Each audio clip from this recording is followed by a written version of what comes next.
Perimeter and area का word problem का ये क्वेश्चन चलिए आज सॉल्व करते हैं। A rectangular shape swimming pool with dimension 30 meter and multiply 20 meter has 5 meter wide cemented path along its length and 8 meter wide path along its width as figure.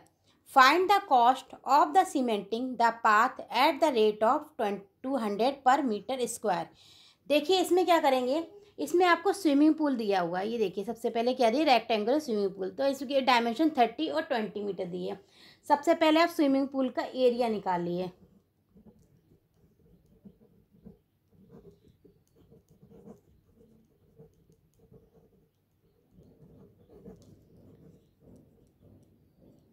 Thirty metre multiply 20 metre, ये आपको question में ही given है, तो आया 600 metre square. Now अब length देखिए, length of outer rectangle, ये आपको दी है लेंथ आउटर रेक्टेंगल की, ठीक है। तो ऐसे कैसे निकालेंगे, 30 मीटर ये दी है, ठीक है,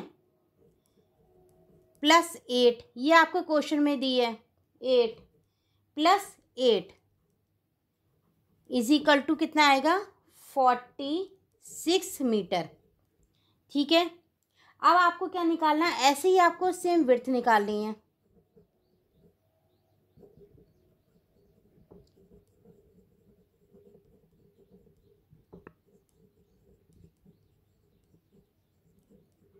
ये कितनी आएगी, 30 मीटर। अब आपको एरिया कैसे निकालेंगे, सो आपको एरिया निकालना है आपको आउटर रेक्टेंगल का। So area of outer rectangle, ये आएगा 46 meter multiply 30 is equal to 30 meter square, 1380 meter square. इसी तरह आपको एरिया ऑफ सीमेंटेड पाथ पूछा है।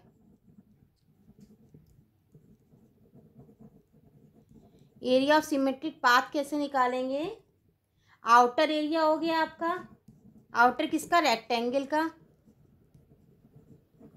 सब्ट्रैक्ट किसका सब्ट्रैक्ट करेंगे, स्विमिंग पूल का। यही तो आपने निकाला है।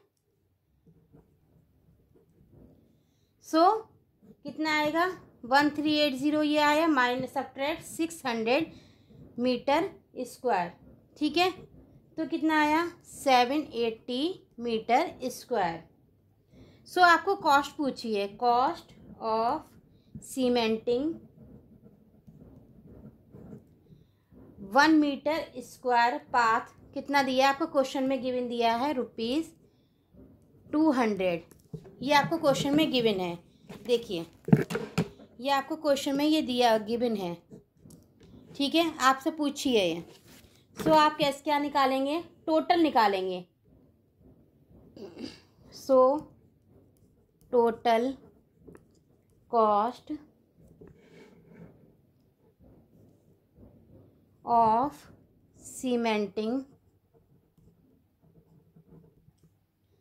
द पाथ कितनी आएगी, ₹780 आपने ये निकाली है, मल्टीप्लाई 200, सो कितना आएगा, ₹156,000। ये आपका आंसर आएगा जो आपसे क्वेश्चन में पूछा गया है। सो इसमें आपने सबसे पहले क्वेश्चन में क्या देखा, मैं आपको ये दोबारा से बता देती हूँ।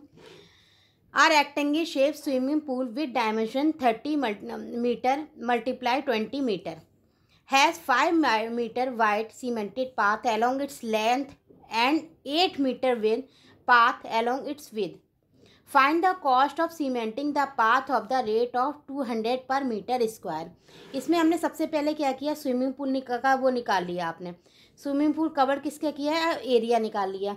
अब आपने लेंथ निकाली किसकी, आउटर, ये आउटर है आपका, ये वाला आउटर पार्ट है, किसकी निकाली है, rectangle, outer length of rectangle की। 30 मीटर इसकी ये लेंथ दी है, ये लेंथ हो गई आपकी, ये 30 मीटर दी है, देखिए 30 मीटर प्लस 8 आपकी ये हो गई, और प्लस 8 क्योंकि जितनी ये है उतना बाहर की भी होगी ना, तो दोनों की ही कवर करनी चाहिए। है तो स्विमिंग पूल का अंदर का एरिया, लेकिन अंदर की और बाहर की दोनों ही लेंथ है। तो आपने इस तरह से निकाल ली आउटर की, ये आपने निकाली, ये यहाँ की 8 है, तो ये अंदर की भी ये बाहर का पार्ट हो गया, ये अंदर का हो गया, तो इसकी निकाली तो आपका ये आ गया 30 प्लस 8 मतलब 46। अब आपने इसकी विड्थ निकाली, तो विड्थ निकालने के लिए आपकी ये हो गया, तो ये हो गया 20 दी है, ये 5, ये यहाँ की 5, ये 5 है, तो इधर की भी 5 होगी। तो आपने इसकी निकाल ली, 5 निकाल ली, तो ये हो गई आपकी 30 मीटर आ गई, ठीक है। ये 46 निकल गई लेंथ, और विड्थ इसकी हो गई 30 मीटर। अब आपने आउटर रेक्टेंगल का निकाला, रेक्टेंगल का निकाला तो 46 और ये हो गया। अब एरिया और सीमेंटेड पाथ का निकाला, पाथ का निकालेंगे सीमेंटेड पाथ का, तो outer rectangle minus swimming pool का, दोनों का एरिया हो जाएगा, और फिर ये आपका 780 हो गया। कॉस्ट ऑफ रिमेनिंग की इतनी हो गई 200 पर ये हो गई। अब आपने टोटल कॉस्ट निकालनी, तो आपने ये जो ये सीमेंटेड पाथ का एरिया निकाला है, और ये आपका ये हो गया, तो आपका कितना हो गया, ये हो गया, इसका मल्टीप्लाई कर दिया, ये आपका आंसर आ गया। इसी तरह के पेरीमीटर एरिया के बर्ड प्रॉब्लम के कई सारे क्वेश्चंस हैं, और तो मैं आपको बता रही हूँ कि करके, अगर आपको कोई भी डिफ़िकल्टी आए तो आप मुझे डेफिनेटली कमेंट बॉक्स में बताइए, और आपको समझ में आया तो आप मेरे चैनल को लाइक करें, सब्सक्राइब करें, और लोगों में शेयर करें। मुझे अच्छा लगेगा कि आप मेरे चैनल को सब्सक्राइब करते रहें। थैंक यू, धन्यवाद।